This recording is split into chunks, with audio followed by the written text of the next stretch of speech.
আসসালামু আলাইকুম রহমতুল্লাহ।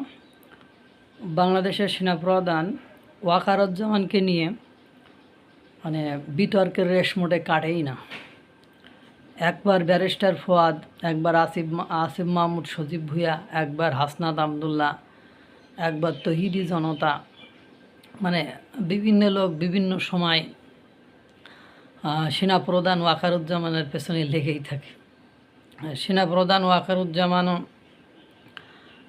বিভিন্ন সময় বিভিন্ন বক্তব্য দিয়ে থাকেন, সেটা নিয়েও একটা বিতর্কের সৃষ্টি হয়। কিন্তু সেনাপ্রধান ওয়াকারুজ্জামান এখনও পর্যন্ত দেশের যে পরিবেশ পরিস্থিতি বিরাজ করছে এটাকে কিন্তু ঠিক রেখেছে।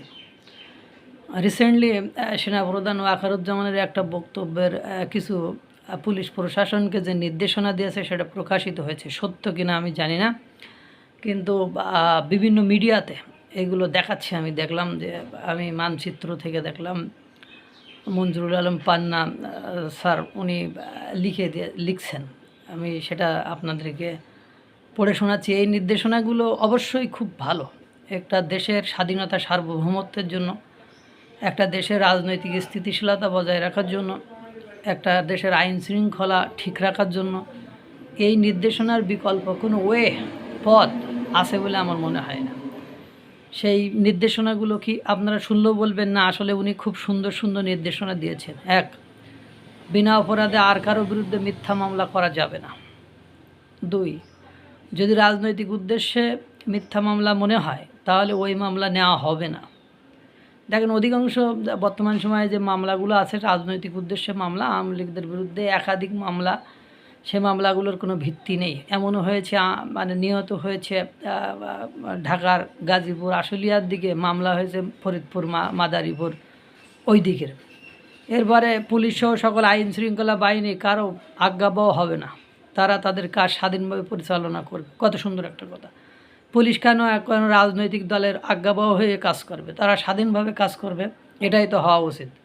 সবার রাজনৈতিক মিছিল মিটিং করার সমান অধিকার থাকবে। অর্থাৎ দেখেন, আওয়ামী লীগরা রাজনৈতিক মিছিল মিটিং করতে গেলে বিএনপি সহ অন্যান্য রাজনৈতিক দলের নেতাকর্মীরা, পুলিশরা, ইভেন বাংলাদেশের বর্তমান সরকারও পুলিশের থ্রেট করে রাজনৈতিক মিছিল মিটিংয়ে বাধাগ্রস্ত করার চেষ্টা করে। এখন ঘটনা হলো, আওয়ামী লীগ তো নিষিদ্ধ কোনো রাজনৈতিক দল নয়, তাহলে কেন তাদেরকে সেখানে বাধাগ্রস্ত করা হবে? এরপরে মব সহ্য করা হবে না, কারো বাড়িঘর হামলা ভাঙচুর লুটপাট বরদাস্ত করা হবে না। এইটাই সবচেয়ে বড় সমস্যা হয়ে দাঁড়িয়েছে, যে মব আর সহ্য করা হয় না। আমরা রিসেন্টলি দেখেছি বিভিন্ন স্থানে যারা মব ভায়োলেন্স বা অ্যানার্কি সৃষ্টি করতে গেছে, নৈরাজ্য সৃষ্টি করতে গেছে, সেনা প্রশাসন, সেনা বাহিনী কীভাবে তাদেরকে ট্যাকেল করেছে। আমরা সুনামগঞ্জে গণপিটুনি কারে কয়, বৈষম্য বুঝি না মায়ের। তারপর ঢাকা কলেজ, সিটি কলেজের ক্ষেত্রেও আমরা দেখেছি এই যে বাড়িঘর হামলা ভাঙচুর, এগুলো সেনা প্রধানের বক্তব্যের পরে বা তাদের অ্যাক্টিভিটিসের কারণে বন্ধ হয়ে যাচ্ছে। তারপর ফ্রি ফেয়ার ইলেকশন আয়োজন করার জন্য যা যা করণীয়, যত দূর যেতে হয় সেনাবাহিনী সে কাজ করবে, এবং পুলিশসহ সকল আইন শৃঙ্খলা বাহিনী দেশের পরিবেশ সুন্দর, শান্তি এবং আইন শৃঙ্খলা পরিবেশ ভালো রাখার জন্য যা করণীয় তার ব্যবস্থা নেবে। কত সুন্দর কথা।